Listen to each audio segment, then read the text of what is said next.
नमस्कार. झी 24 तासमध्ये आपलं पुन्हा एकदा स्वागत.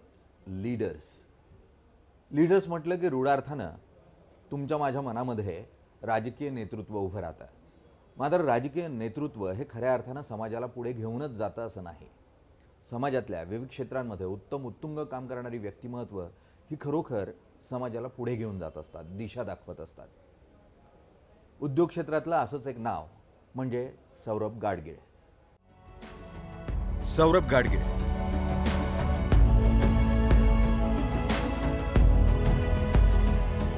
पीएनजी उद्योगाचे व्यवस्थापकीय संचालक. 2000 साली पूना गाडगीळ यांचा सराफा व्यापार हा केवळ 21 कोटी रुपयांचा होता. तेव्हा सौरभ यांचं व्यवसायात पदार्पण झालं. नव्या दमाच्या आणि जागतिक दृष्टी असलेल्या या उमद्या तरुणानं नवसंकल्पनांच्या जोरावर पेढीला उद्योगाचं रूप दिलं.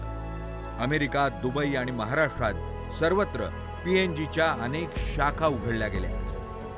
केवळ 20 वर्षात 1000 पट म्हणजे 2400 कोटी रुपयांचा उद्योग उभा राहिला. उलाढाल सुरू झाली. आज पीएनजीनं जागतिक पातळीवर आपला ठसा उमटवलाय. म्हणूनच आजचे आपले लीडर आहेत सौरभ गाडगीळ.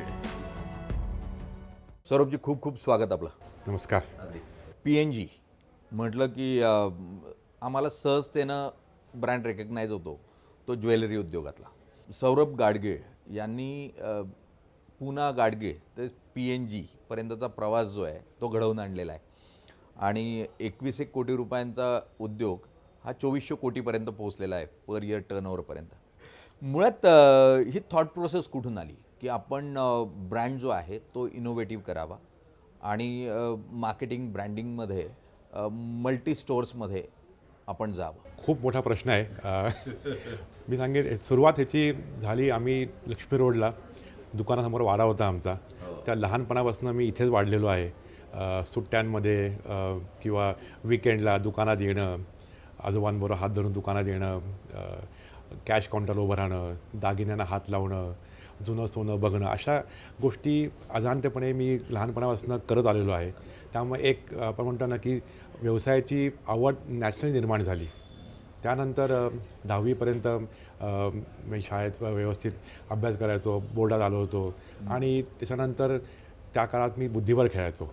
आणि बुद्धिबळ खेळ असल्यामुळे 11वीला कॉमर्सला जाऊ, बुद्धिबळ पण खेळता येईल, नॅशनलला जाता येईल आणि व्यवसायात पुढे मागे बघू आपण काय करायचं, असं त्याला एक माइंडसेट होता. पण त्यावेळेपासून व्यवसायाची आवड निर्माण झाली होती. आणि मला वाटतं की तू प्रश्न तो विचारलास, त्यात सगळ्यात महत्त्वाचं आहे की कुठलाही व्यवसाय, कुठलंही काम करताना त्यात पॅशन हवी. आणि मला वाटतं ती पॅशन ही तुम्हाला कुठेही घेऊन जाऊ शकते. म्हणजे म्हणतो आपण स्काय इज द लिमिट, ते खऱ्या अर्थाने हे आहे. कारण व्यवसाय आपला आवडायला पाहिजे. मी नेहमी सगळ्यांना सांगतो की व्यवसाय इज नॉट अबाउट P&L. व्यवसाय is about creating a legacy, creating a mark.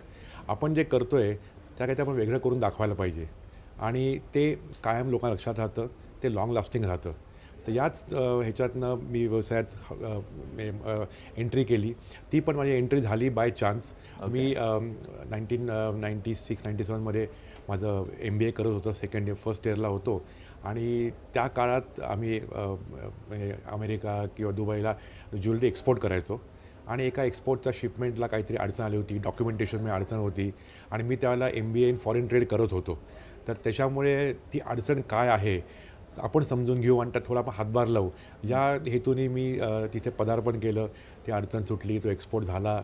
आणि त्याच्यानंतर 2 महिन्यात मला समर इंटर्नशिप करायची होती. आणि मग मी RBIला इंटर्नशिप केली.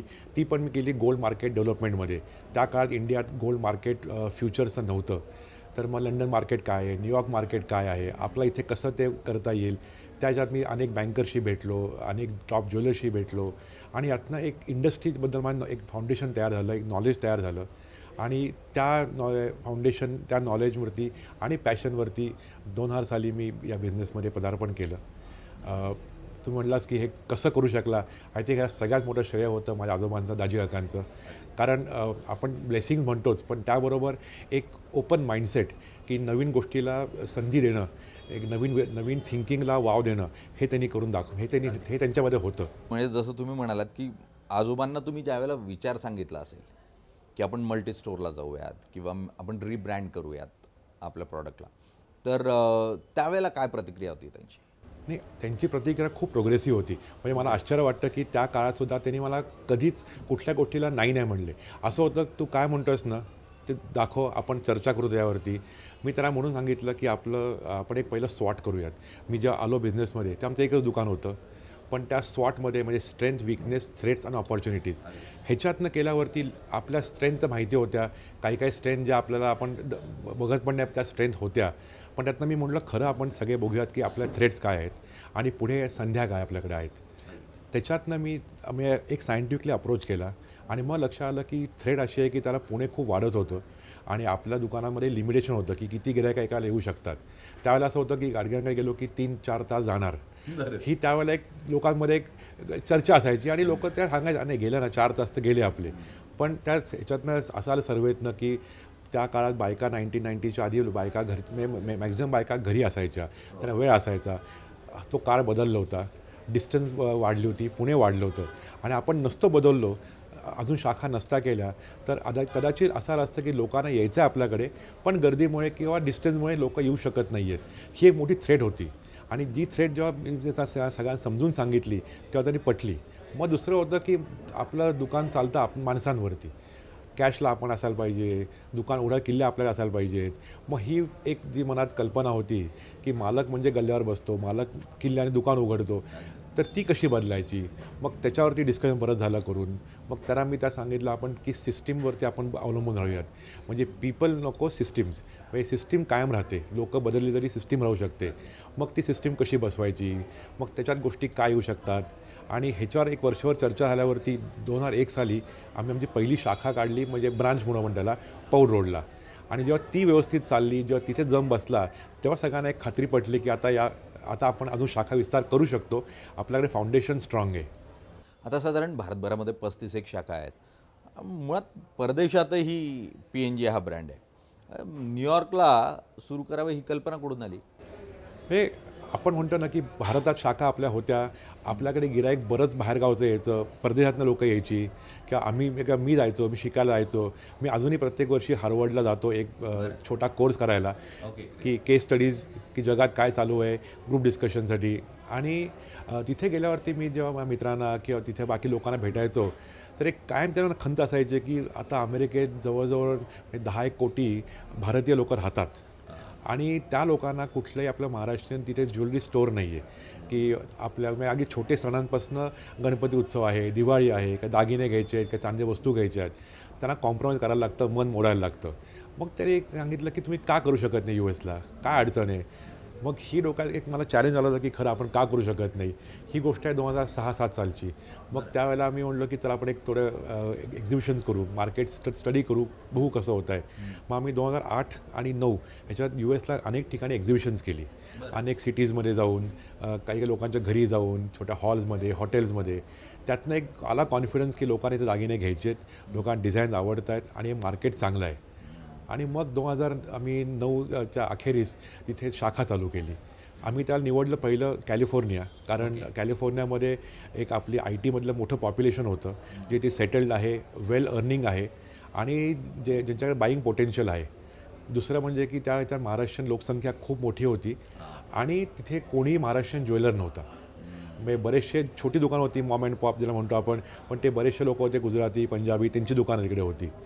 आम्ही जर चालू केलं दुकान, त्या US ला नेक्स्ट 2 महिन्यानंतर लिमन ब्रदर्सचा कोलॅप्स झाला आणि USची इकॉनॉमी पूर्ण ढासळली. अगदी मला तेच विचारायचं होतं की कारण एखादी उद्योग आपण भारताबाहेर घेऊन जातो आणि अशा परिस्थितीत ज्या वेळेला अडचण तयार होते मोठी, त्यावेळीची काय प्रतिक्रिया होती? कारण लेमन ब्रदर्स झालेलं होतं, अनेकांच्या नोकऱ्या जात होत्या, मुळात क्रयशक्तीच संपत होती आणि या परिस्थितीत तुम्ही उद्योग घेऊन गेला होता. मग त्यावेळेला कुटुंबाची आणि ओव्हरऑल व्यवसायाची काय प्रतिक्रिया होती? मला स्वतःला वाटतं ना की challenges get the best out of you, असं मला स्वतःला बिलीफ आहे. किंवा वाटतं की जेव्हा आपण कुठल्याही गोष्टी बघितलं की जेव्हा रस्ता स्मूथ असतो आपलं झोप लागते, पण वळणं असली की आपण जागा असतो गाडी चालवताना.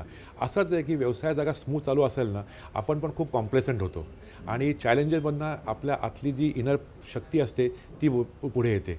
ते मला वाटतं नेहमी आयुष्यात चॅलेंजेस आपला कधी नवीन शिकून जातं आणि आपला अजून स्ट्रॉंग बनवतं. तेच US ला झालं आमचं, की तू म्हटलं असं लिमनचा कोलॅप्स झाला आणि US 1 वर्ष पूर्ण म्हणजे आपण म्हणतो ना की डिप्रेशनमध्ये होतं. फायनान्शियल लोकांची अवस्था खूप खराब होती. पण आम्ही ठरवलं की त्या काळात आपलं दुकान आपण चालू ठेवायचं आणि आपण त्यातनं शिकायचं. मग त्या काळात बऱ्याच लोकांना भेटलो आम्ही. काय चुकलं तिकडे, US मार्केट कसं फंक्शन करतं, हा एक चांगला लेसन मिळाला. त्यात नो डाऊट आपल्याला त्या वर्षात आपण थोडे आपले पैसे स्वतः घालायला लागले, कारण सेल नव्हता. पण एक तो म्हणतो आपण लर्निंग एक्सपिरियन्स जो आहे ना, तो खूप चांगला आला आणि मला वाटतं एव्हरी चॅलेंजमधनं आपल्याला कळतं की अजून याच्यापेक्षा वाईट काय होऊ शकतं, आपण काय करायला पाहिजे. अगदी. पण यात एक महत्त्वाची बाब म्हणजे तुम्ही मॅनपॉवर ती जी निवडली तिथली, त्यात तुम्ही एक वेगळं समीकरण म्हणजे HRचाही प्रयोग तुम्ही खूप वेगळ्या पद्धतीने तिथे राबवला. तो ह्युमन रिसोर्सचा प्रयोग सांगा ना, कशा स्वरूपाचा होता? US ला मी ना जेव्हा जायचो मी US ला बरेच वेळा दुकानांमध्ये मॉलमध्ये हिंडायचो, ती दुकानं बघायचो आणि तिथे वेगळा ट्रेंड दिसायचे. काही काही स्टोर्समध्ये खूप यंग दिसायचे HR सगळा स्टाफ. काही ठिकाणी म्हाताऱ्या आजी ते दुकान कॅश काउंटर असायच्या. मग मी विचारतो का? नाही नाही, आमच्याकडे लोकांना बरं वाटतं कोणी वयस्कर असलं की. US ला एज लिमिटेशन काही नाही आहे. You can work till what your age. त्यामुळे तिथे अशी पण लोकं मिळतात. मग म्हटलं आपल्या दुकान येणारं गिराईक कोण आहे? तर आमच्या येणारं गिराईक बरंच व्हेरिड होतं. लहान मुलं पण म्हणजे फॅमिली यायच्या, त्यांच्या लहान मुलं असायची, मिडल एज कपल यायची, वयस्कर लोकं पण यायची. मग म्हटलं की नुसतंच आपण US ला म्हटलं एशियन म्हणतो आपण, म्हणजे त्यात पाकिस्तानी आले, बांगलादेशी आले, ही सगळी लोकं दागिने घेतात. प्लस मेक्सिकन, व्हिएटनामी ज्यांना गोल्डची आवड आहे. मग त्या लोकांसाठी काय करायला, मग असा एक HR व्ह्यू घेतानावरती आम्ही दुकानात वयस्कर आमच्याकडे एक आजोबा होते हू 80 इयर्स ओल्ड, पण ते दुकान तिथे यायचे 4 तास यायचे संध्याकाळी. 2 वयस्कर लेडीज होत्या. त्यानंतर स्पीकिंग महाराष्ट्रीयन स्टाफ म्हणजे गुजराती बोलणारी लोकं, साऊथ इंडियन बोलणारी लोकं म्हणजे तामिळ, तेलुगू. त्याबरोबर एक मेक्सिकन स्टाफ घेतला होता आम्ही की ती भाषा बोलण्यासाठी. कारण शेवटी ज्वेलरी बाईंगला एक इमोशनल कनेक्ट असणं जरुरी आहे आणि आपली भाषा बोलता आली तर ते गिरायकाला बाईंग खूप सोपं होतं. त्यामुळे इंग्लिश हे कंपल्सरी होतंच, पण बाकी या मल्टीलिंग्वेज यामध्ये मग स्टाफ वेगळ्या एज ग्रुपचा, वयस्कर लोकंसुद्धा लिमिटेशनच्या त्यांना फार उभं राहता येत नाही, पण ते बसून काम करतात. पण ते सल्ला येतात असं आजोबा सांगतात एकाला, तो सल्ला वेगळा पडतो. अशा गोष्टी US ला मी खूप करून बघितल्या, which have been very successful. तुम्ही जसं सांगितलं की कोणत्याही प्रॉडक्टला किंवा कोणत्याही बाईंग सेलिंगला इमोशन्स असणे खूप गरजेचे असतात. त्याच्याशिवाय तुम्ही त्या कस्टमरच्या फॅमिलीचा पार्ट होत नाही आणि त्यासाठी तुम्ही ते इमोशन्स आणण्याचा प्रयत्न केला. निश्चितच त्याच यश मिळालं. तुम्ही दुबईतही गेलात. Dubai as a capital of gold त्या दृष्टीने जर बघितलं तर तिथलं मार्केट अगोदरच कॅप्चर होतं. खूप मोठा म्हणजे मेजर इंडस्ट्रीज जी होती ती तिथे एक्स्टॅब्लिश होती. त्या मार्केटला आपल्याला जावं असं का वाटलं? हे दुबई म्हटलं ना की सिटी ऑफ गोल्ड हे नाव दिलं जातं. त्यामुळे प्रत्येक असं ज्वेलरला वाटतं की आपलं दुकान दुबई असायला पाहिजे, कारण ती एक सिटी ऑफ गोल्ड आहे आणि होतीसुद्धा. असं की तिथे जाऊन कसं करणार आपण, कारण दुबईला मॅक्सिमम लोकं जे आहेत ती मल्लू लोकं आहेत काम करणाऱ्यामध्ये.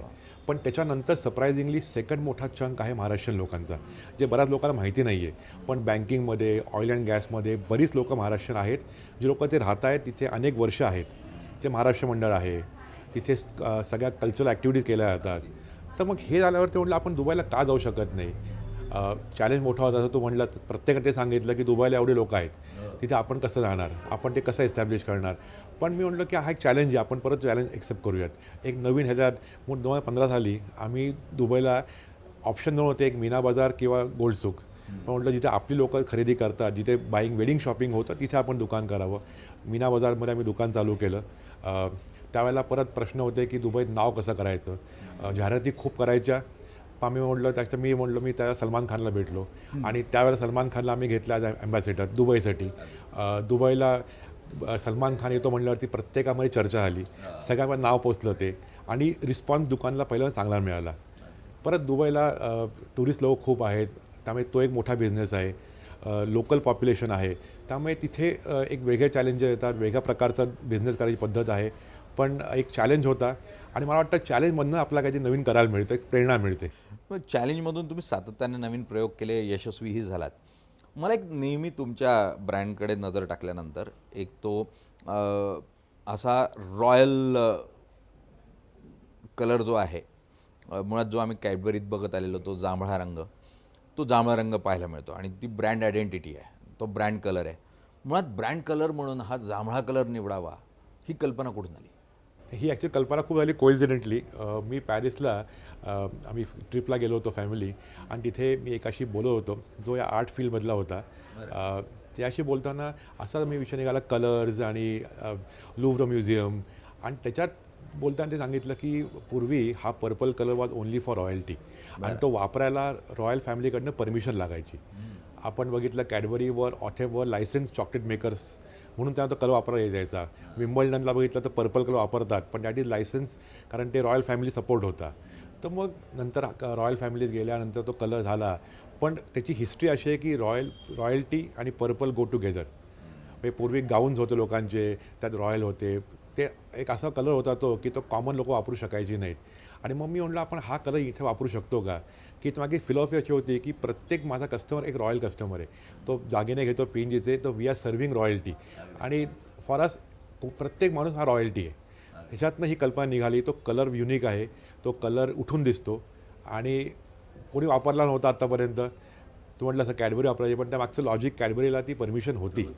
आणि आता काळात म्हटलं की हा कलर एक स्टँडआउट होतो आणि प्रत्येकजण हा कलर अप्रिशिएट करतो.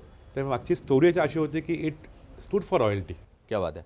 मुळात प्रत्येक ब्रँडला आहे ना की आयडेंटिटी हवी असते, आणि ती आयडेंटिटी रंगातून पण मिळते. आणि त्याचा अगदी सुरुवातीच्या काळातला प्रयोग म्हणजे सौरभजींनी केलेला प्रयोग आहे. म्हणजे हा काही एकमेव प्रयोग नाही आहे. म्हणजे ठीक आहे, एक पारंपरिक उद्योग आपल्या घरात होता, पेढी म्हणून आपण सराफा पेढी चालत होती, पण त्याला एक व्यावसायिक रूप द्यावं, उद्योगाचं रूप द्यावं, या दृष्टीने तुम्ही प्रयत्न केले, तुम्ही यशस्वी झालात.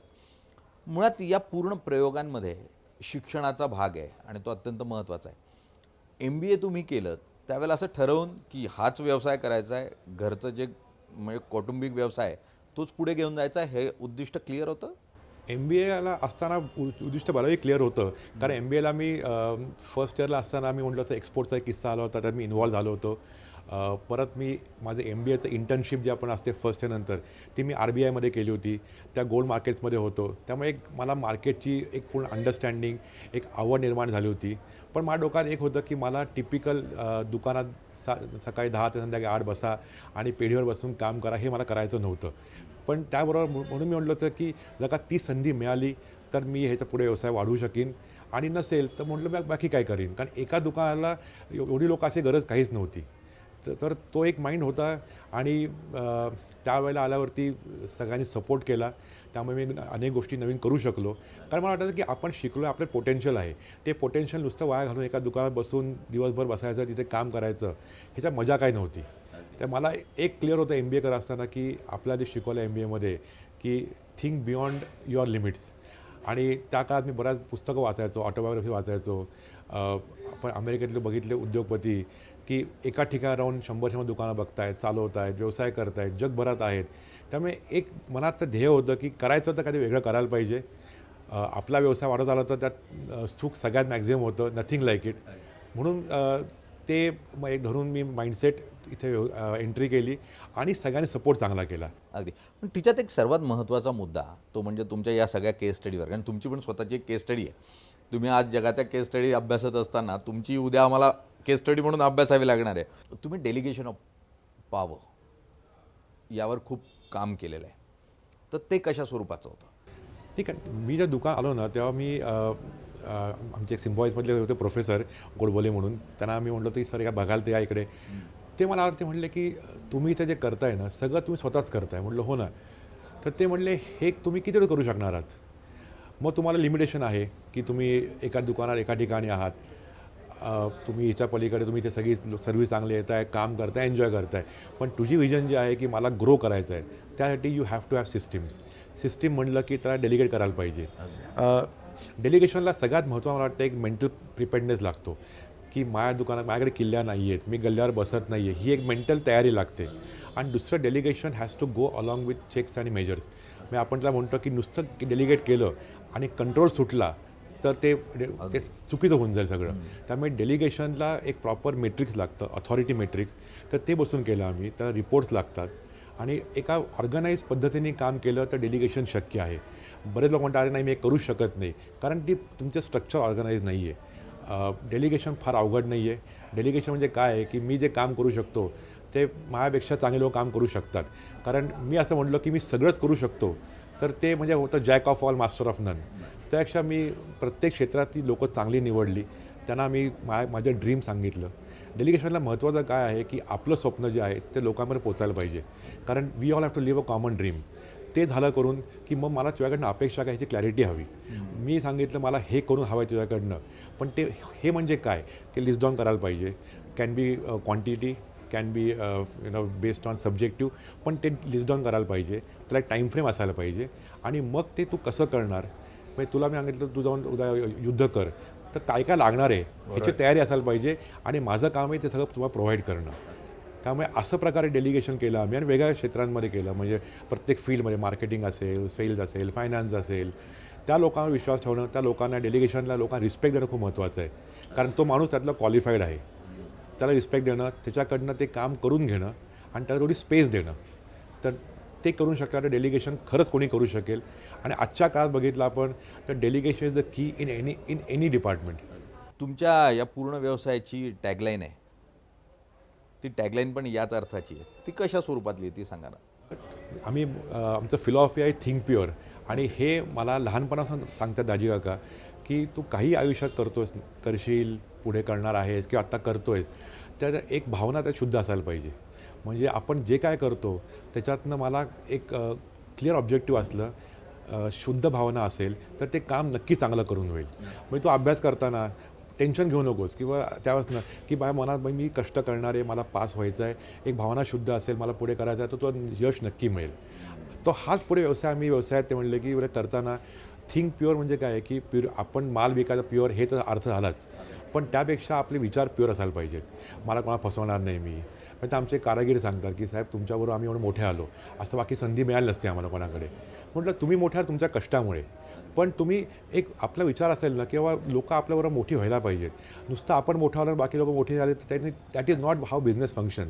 त्यामुळे एक विचार जो होता ना की आपल्याबरोबर आपली टीम आहे, आपल्याबरोबर आपले सहकारी आहेत, आपले एम्प्लॉईज आहेत, हे सगळे जेव्हा मोठे होतील तेव्हा खऱ्या अर्थाने तो व्यवसाय एक एनरिच होईल. आणि हीच फिलॉसॉफी होती थिंक प्युअर मागची की तुम्ही जे काय कराल ते विचार करा विथ प्युरिटी. प्युरिटी म्हणजे ऑनेस्टी असू शकते, ट्रान्सपरन्सी असू शकते. म्हणजे तुम्ही पैसे कमवा, व्यवसाय करताय पैसे कमवायलात, पण तो चांगल्या अर्थाने करायला पाहिजे की विच यू कॅन एन्जॉय. अगदी मुळात जसं तुम्ही म्हटलात की शुद्ध विचार असणं खूप गरजेचं आहे आणि ती भावना शुद्ध असली की यश मिळत जातं. या प्रक्रियेमध्ये कधी असं झालं का की एखादी फेल्युअर आलं आणि जे फेल्युअर खूप काही शिकवून गेलं, असा एखादी अनुभव? नाही, फेलियर तर खूप येतात. म्हणजे प्रत्येक ठिकाणी बघतो आपण की आपण एखादा ब्रांच चालू करतो, तिथे आपल्या मनात थोडं सेल अपेक्षित पहिला मिळत नाही, मग आपण त्यावर विचार करतो की काय आपलं चुकलं, काय करायला पाहिजे. तर या गोष्टी मला वाटते प्रत्येक लर्निंग एक फेलियर एक लर्निंग स्टेप आहे आणि मी त्याकडे धरतो. म्हणजे आता आम्ही एका सिटीमध्ये गेलो की तिथे अशी ज्वेलरी ठेवायला पाहिजे, हे करतो आपण, पण तिथे सेल नाही झाला मला करून तो काही लोकांची वेगळ्या आवडीनिवडी असतील तर ते आणणं, त्याला ॲडॅप्ट करणं हे एक प्रकारचं होतं. आपण एखादं नवीन कलेक्शन लॉन्च करतो, ते कलेक्शन कधीकधी आपण टाईमच्या आधीच लॉन्च केलेलं असतं. म्हणजे आम्ही 2004 साली मी त्याचं अगदी स्वतः उदाहरण देतो की आम्ही इटालियन ज्वेलरी कलेक्शन लॉन्च केलं पुण्यामध्ये, जे फिनिशिंगला खूप चांगलं होतं, स्टायलिश होतं, महाग होतं. ते एवढं नाहीच चांगलं झालं, कारण त्या काळात लोकांकडे अवेअरनेस नव्हता याचा, अरे एवढे पैसे भरायचे. पण आता बघितलं तर ते आता हॉट सेलिंग आहे. कधी म्हणतो आपण we are ahead of time. पण प्रत्येकातनं शिकायला पाहिजे. मला वाटतं की आपण ॲडॅप्ट व्हायला पाहिजे. आपण असं करत बसलो की नाही कार कुठे आहे, आपण कुठे आहोत, लोकांना काय हवं आहे, आपण काय देतो आहे, ह्या गोष्टी मॅच केल्या ना तर मला वाटतं की failure will never be a failure. It will be a Guru, teacher. अगदी. पण या पूर्ण प्रक्रियेमध्ये जसं मी सुरुवातीला गप्पा मारताना तुमच्याशी मला जाणवलं, मंगळसूत्र महोत्सव हे इनोव्हेशन होतं व्यवसायातलं आणि ते तुम्ही त्या टप्प्यावर केलं. मग तुम्ही पहिलेच असाल या व्यवसायातले की ज्यांनी अशा स्वरूपाचा एक उत्सव साजरा केला, महोत्सव साजरा केला. तर ही कल्पना कुठून आली की अशा स्वरूपामध्ये आपण आणखी मार्केट डेव्हलप करू शकतो? हे म्हणजे मी US ला शिकत असताना मी वॉलमार्टचं त्या पुस्तक वाचलं होतं सॅम वॉल्टनचं, आणि त्याच्यात त्यांनी दिलं होतं की हे सगळे दिवस US ला जे क्रिएट झालेले आहेत, these are all created by people in business. की आपण म्हणतो Thanksgiving Day, Mother's Day, Father's Day, हे दिवस काय होते की लोकांना जाऊन खरेदी करावी. लोकांना आपण देतो ओकेजन, एक संधी देतो आहे. तर आपण आपल्या ह्याच्यात मी अडॅप्ट केलं ते तर म्हटलं आपल्याकडे एक कॅलेंडर आहे वर्षाचं. त्याच्या आपल्याकडे आपण धरलं एप्रिलपासून धरलं आपण मार्चपर्यंत फायनान्शियल इयर. गुढीपाडवा अक्षय तृतीया एक सुरुवात होते. मग त्यानंतर पुढे काय येतं. म्हणलं श्रावण महिना आपण काय करू शकतो का. मग आपल्याकडे मॅक्झिमम जो आयटम विकला होतो कॅटेगरी ती आहे मंगळसूत्र. आपल्याकडे बायका मंगळसूत्र घालतात आणि त्या काय असं लक्षात आलं की आपण लोकांना दिली व्हरायटी तर बायका मंगळसूत्र अनेक टाईपची घेऊ शकतील. पूर्वी काय होतं लॉंग आणि शॉर्ट, पण आता त्यामध्ये party wear, office wear, casual wear अशा अनेक टाईप आलेले आहेत त्यातलं. मग ते आम्ही चालू केलं मंगळसूत्र महोत्सव की आणि हा मी प्रयत्न केला 2005-06 साली की जेव्हा हे काय आहे. मग महोत्सवात काय तेव्हा एका त्या महिन्यात अनेक डिझाईन्स त्यावरती अट्रॅक्टिव्ह ऑफर्स. तर हा मी म्हटलं की वेस्टर्नला जे लोक करतायत की थँक्सगिव्हिंग डे म्हणजे काय असतं की तुम्ही अख्खी फॅमिली बसा एकत्र एकमेकाला गिफ्ट द्या, ज्याला आपण दिवाळी म्हणतो. मग असा आपण बघितलं कॅलेंडर त्याला मी अडॅप्ट केलं आपल्या इंडियन ह्याच्यानुसार. मग श्रावणात काय होतं, मग भाद्रपदात काय करता येईल, तर आपले महिने आपण मांडले आणि त्याच्यावर जोडून काय गोष्टी करता येतील ही कल्पना धरली. त्यातनं मंगळसूत्र महोत्सव आणि त्याला लोकांना रिस्पॉन्स खूप चांगला यायला. मग त्यावर 15 वर्ष आली, 20 वर्ष आली व्हायला येतात. तो आम्ही सातत्याने करतोय आणि प्रत्येक वर्षी लोक ती आतून वाढ बघतात. यात इनोव्हेशन हा खूप महत्त्वाचा टप्पा असतो कोणत्याही इंडस्ट्रीमध्ये, कोणत्याही रिटेल प्रोसेसमध्ये. तर तुम्ही इनोव्हेशन्स म्हणून कशा स्वरूपाचे नवे प्रयोग केले. पण ते इनोव्हेशन हे ना प्रत्येक इंडस्ट्रीमध्ये गरजेचं आहे. रिटेलमध्ये तर मला वाटतं एव्हरी डे इज न्यू. कारण इथे म्हणतं रिटेल इज अबाउट डिटेल आणि ह्याच्यात तुम्हाला काय नवीन लोकांपर्यंत लोकांना मिळतं आहे. म्हणजे मध्ये आम्ही केलं ट्राय ऑन ज्वेलरी की 3 वर्षापूर्वी दुकानामध्ये किऑस्क केले होते आम्ही की तुम्ही येऊन ज्वेलरी कशी दिसते ती तुमचा फोटो काढा इकडे किऑस्कवरती, त्या ज्वेलरी सिलेक्ट करा. म्हणजे जी आत्ता आपण AI म्हणतोय ते आम्ही आधी त्याला चालू केलं होतं. आम्ही ऑमनी चॅनल म्हणून चालू केलं होतं, ऑमनी स्टोअर, की तुम्ही ज्वेलरी वेगळ्या ठिकाणी बघा ऑनलाईन, एक रिक्वेस्ट टाका, आम्ही त्या दुकानात ती सगळी ज्वेलरी मागवून ठेवू आणि तुम्हाला एकत्र एका ठिकाणी बघता येईल सगळं ते. हे असे आम्ही प्लॅटिनम ज्वेलरी सगळ्यात पहिली चालू केली इकडे की पूर्वी प्लॅटिनममध्ये लोक चांदी म्हणाय ती दिसते चांदीसारखी, पण ती चालू केली आम्ही. डायमंड आम्ही चालू केले विथ सर्टिफिकेशन्स की जे इथे नव्हते. आम्ही प्रत्येक डायमंड आमचं विकायचं विथ सर्टिफिकेट. त्याची बायबॅक पॉलिसी आम्ही चालू केली की 100% बायबॅक जे कोणी देत नव्हतं. ते मला वाटतं इनोव्हेशन आहेत ना ते आम्ही ज्वेलरीमध्ये केले. म्हणजे डिझायनिंगमध्ये त्याच्यात वेगळी आम्ही कलेक्शन लॉन्च केली होती की जो एक भाग होता की मिक्स अँड मॅच जे आत्ता म्हणतो आपण ते आम्ही अनेक वर्ष करत होतो. बंगाली ज्वेलरी आणि साऊथ इंडियन ज्वेलरी, कुंदन आणि टेम्पल ज्वेलरी असं मिश्रण करून. तर एक प्रॉडक्ट इनोव्हेशन आहे, एक स्टोअरमधले सर्व्हिस इनोव्हेशन की ते आपल्याला कसा करता येईल. म्हणजे आम्ही त्या 2003-04 साली आम्ही एक कॉन्सेप्ट केली होती की कस्टमर केअर ऑफिसर. ही मला आयडिया बँकेतनं आली. आपण पूर्वी बँकेत जायचो, त्या बँकेला आपलं कोणी वेलकम कर असायचं. पूर्वी दुकानामध्ये असं कोणीच नसायचं. मग त्याला म्हटलं आपण ही बँकची कॉन्सेप्ट जी आहे ती इथे आपल्याला अडॅप्ट करू शकतो का. किंवा आल्यावरती एक वेलकम करणं आणि त्या व्यक्तीचं काम होतं की तुम्हाला त्या काउंटरपर्यंत पोहोचवणं की तुम्हाला काय बघायचं तिथे या. मग इनोव्हेटिव्ह सेव्हिंग्स किंवा म्हणतं की प्लॅन करता येतील काही का. मग लोकांच्या ह्याच्यात आलं की आम्हाला एकदम दागिने घेता येत नाही आहेत. मग आपण ती चालू केले मंथली ती टप्प्याटप्प्यात पैसे भरा तुम्ही आणि झाले 12 महिने की तुम्ही त्यानंतर खरेदी करा. आपण 3 वर्षापासून आता एक करतो प्युअर प्राईस ऑफर की ज्याच्यात तुम्हाला सीझनच्या आधी आपण ते ओपन करतो की तुम्ही आत्ता बुकिंग करा. सीझनमध्ये भाव वाढला तुम्हाला तुमचा बुकिंगचा भाव मिळेल आणि भाव कमी झाला तुम्हाला कमी भाव मिळेल. Derivative process. त्यामुळे आता या सगळ्याला सायन्स आहे, सगळ्याला बॅकएंड आहे मागे. पण फरक कस्टमर त्यातनं काय होतं आहे की मला फायदा दोन्हीकडने आहे. भाव वाढला तरी मला फायदा आहे, भाव उतरला तरी मला फायदा आहे. त्यामुळे अशा ज्या गोष्टी आहेत इथे इनोव्हेशनच्या.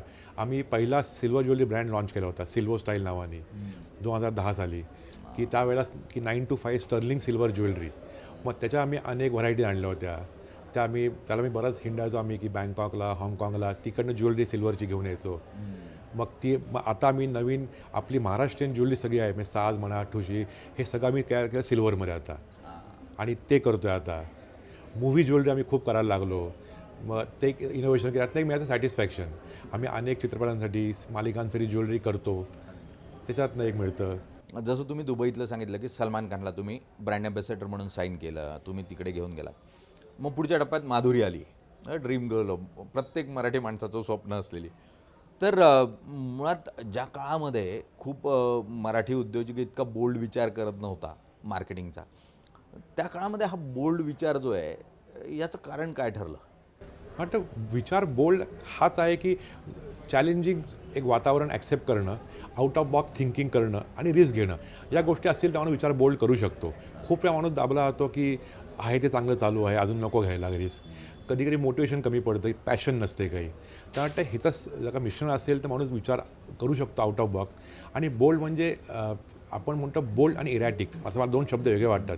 बोल्ड म्हणजे काहीतरी जे कॅल्क्युलेटेड रिस्क आहे आणि इरॅटिक म्हणजे आपण की जे आपण मटका मारतो आपण की बाबा जमलं तर ठीक आहे. आता मग IPLला बघतो एखादा तो आपण शॉट मारतो तो म्हणजे हिट ऑर मिस आहे किंवा एक टेक्निक आहे. तर दिस इज डिसिजन घेतले माधुरीचं वॉज अ कॅल्क्युलेट डिसिजन की आता आपण एक्सपॅन्शन करतो आहे महाराष्ट्रात अनेक ठिकाणी.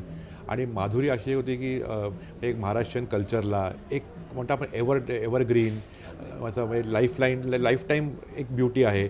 तर मग ज्वेलरीबरोबर काय होतं, तर ज्वेलरीबरोबर आपले क्वालिटीज काय होत्या की एक लाईफ टाईम एव्हरग्रीन आणि त्याबरोबर एक सक्सेसफुल एस्टॅब्लिश फेस म्हणून माधुरी.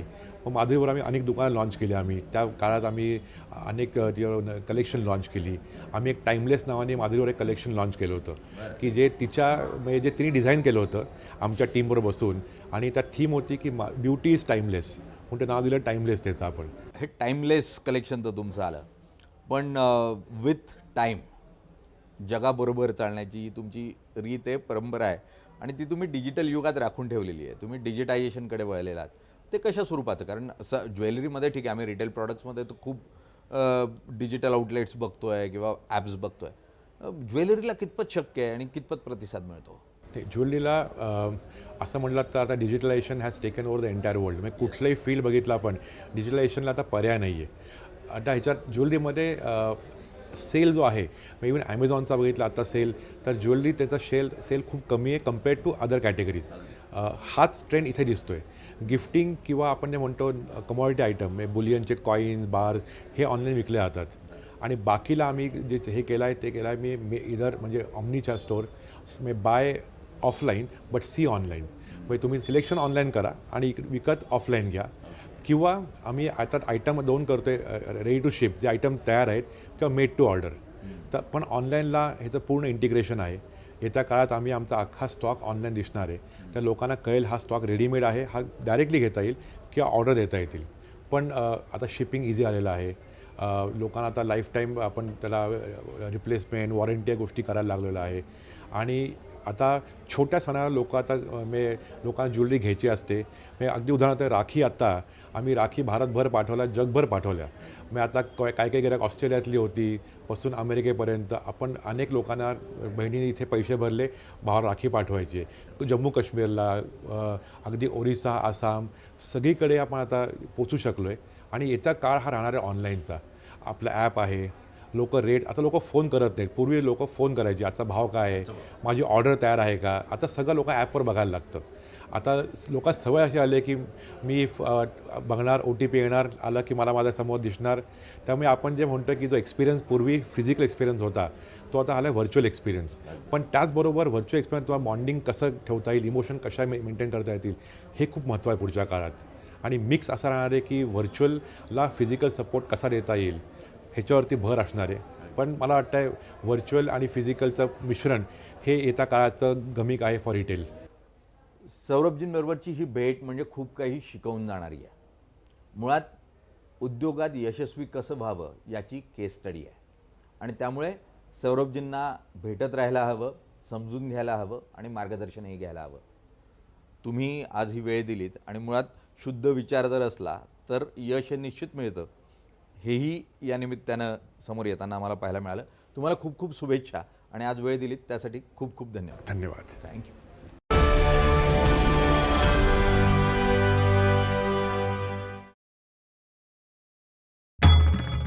भंडाऱ्याची उधळण म्हणजे